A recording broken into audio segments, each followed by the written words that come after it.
Pada pertemuan kali ini kita akan coba membahas teknik transposisi pada kriptografi. Teknik ini memungkinkan untuk mendapatkan ciphertext dengan cara mengubah posisi huruf dalam plaintext. Dalam pembahasan kali ini, saya akan coba menjelaskan beberapa teknik transposisi yang digunakan dalam kriptografi, yaitu transposisi kolom, transposisi ganda, dan transposisi Minkowski. Perhatikan contoh berikut. Diketahui sebuah plaintext, tentukan prioritas Anda sebab kita tidak dapat mengerjakan semuanya X dengan kata kunci penting. Proses pertama yang akan kita lakukan adalah kita mencoba menyiapkan kata kunci penting untuk didefinisikan sesuai urutan abjad. Kata penting sekarang telah direpresentasikan menjadi nilai angka-angka, yaitu 6147352. Bagaimana kita bisa mendapatkan angka tersebut? Coba perhatikan angka 1, yang mana di atasnya terdapat nilai huruf E, kemudian yang kedua adalah G. Kalau kita perhatikan secara detail, angka-angka tersebut mewakili huruf dalam kata penting yang merupakan urutan sebuah abjad. Sebagai contoh, huruf E kita berikan nomor 1 dikarenakan E dipanggil terlebih dahulu dibandingkan dengan huruf-huruf lainnya dalam urutan abjad. Berikutnya huruf G, kemudian I, N lagi. N di sini memiliki urutan yang berbeda dikarenakan N di kiri jauh lebih awal dibandingkan dengan N yang di kanan. Kemudian diteruskan dengan huruf P, sehingga kita dapatkan urutannya adalah 6147352. Apa yang akan kita lakukan selanjutnya? Kita akan menyiapkan tabel dengan urutan tersebut, kemudian kita tuliskan plaintext secara mendatar di dalamnya, sehingga akan mendapatkan susunan seperti berikut ini. Lalu apabila kita sudah memiliki tabel tersebut, maka kita perhatikan angka-angka di atasnya. Kita ambilkan contoh angka 1. Di bawahnya terdapat huruf E, P, A, E, A, A, G, N, Y, yang artinya ini adalah urutan pertama dalam ciphertext. Kemudian dilanjutkan dengan yang kedua, A, I, A, I, K, E, K, A. Dan lanjutkan seterusnya sampai dengan urutannya telah selesai. Maka hasil akhir kita akan mendapatkan ciphertext seperti berikut ini. Kalau sebelumnya dibahas tentang teknik transposisi kolom, kali ini kita akan bahas tentang teknik transposisi ganda. Secara garis besar, tekniknya sama. Hanya saja perbedaannya adalah ganda 2 kali teknik transposisi kolom. Artinya, dia akan menggunakan 2 kata kunci yang berbeda dan dia akan melakukan transposisi kolom 2 kali.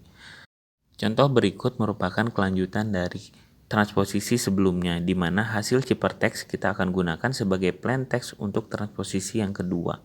Transposisi ini menggunakan kata kunci gerhana, di mana urutan abjadnya akan kita dapatkan hasil seperti berikut: 43756162. Sama seperti perlakuan sebelumnya, angka tersebut kita akan pasangkan di atas tabel, kemudian kita isikan dengan plaintext yang akan kita enkripsikan. Sehingga apabila telah kita lakukan enkripsi, ciphertext yang dihasilkan akan menjadi seperti berikut ini. Jadi secara keseluruhan, teknik transposisi ganda kurang lebih sama seperti yang ada di transposisi kolom, hanya 2 kali dilakukan. Berikutnya adalah transposisi Minkowski. Dalam transposisi ini ada sedikit perbedaan dalam memperlakukan kata kunci di dalam enkripsi ini. Perhatikan soal berikut. Kita akan menggunakan plaintext yang sama seperti transposisi kolom, kemudian kata kuncinya adalah Borobudur. Proses penyandian kuncinya juga kurang lebih sama seperti sebelumnya, namun perhatikan tabel berikut, di mana kata Borobudur akan menjadi urutan 134315254. Kalau diperhatikan dengan seksama, cara menentukan urutan abjad masih kurang lebih sama seperti yang ada di transposisi kolom. Hanya perbedaannya adalah apabila terdapat huruf kembar seperti misalkan B, O, U, dan R, itu memiliki angka yang sama yang mewakili representasi dari huruf tersebut. Jadi kalau kita perhatikan huruf B akan sama-sama menghasilkan angka 1, O akan menghasilkan angka 3, R 4, U 5. Sama seperti sebelumnya, angka tersebut akan kita susun di atas sebuah tabel, yang mana tabel tersebut akan berisikan tentang plain text yang akan kita enkripsikan. Cara penentuan enkripsi pada transposisi ini agak sedikit berbeda dengan transposisi sebelumnya. Apabila terdapat angka kembar seperti angka 1 ini, maka kita ambil huruf T terlebih dahulu, kemudian dilanjutkan dengan U di kanannya, bukan dilanjutkan ke bawahnya. Maka akan diteruskan ke bawahnya dengan mengambil huruf R, kemudian dilanjutkan dengan huruf I, dan pada akhirnya akan membentuk seperti sebuah zigzag. Kalau diperhatikan untuk nomor urutan pertama, kita akan dapatkan hasil ciphertext adalah seperti berikut. Dilanjutkan dengan ciphertext yang kedua, hasilnya juga akan seperti berikut. Dan selanjutnya adalah kita teruskan untuk angka-angka berikutnya. Sehingga secara keseluruhan hasil ciphertext ditunjukkan dengan kata TURIN, EIIAM, dan seterusnya. Sekian untuk pertemuan kali ini, kita akan lanjutkan dengan pembahasan yang lain. Terima kasih.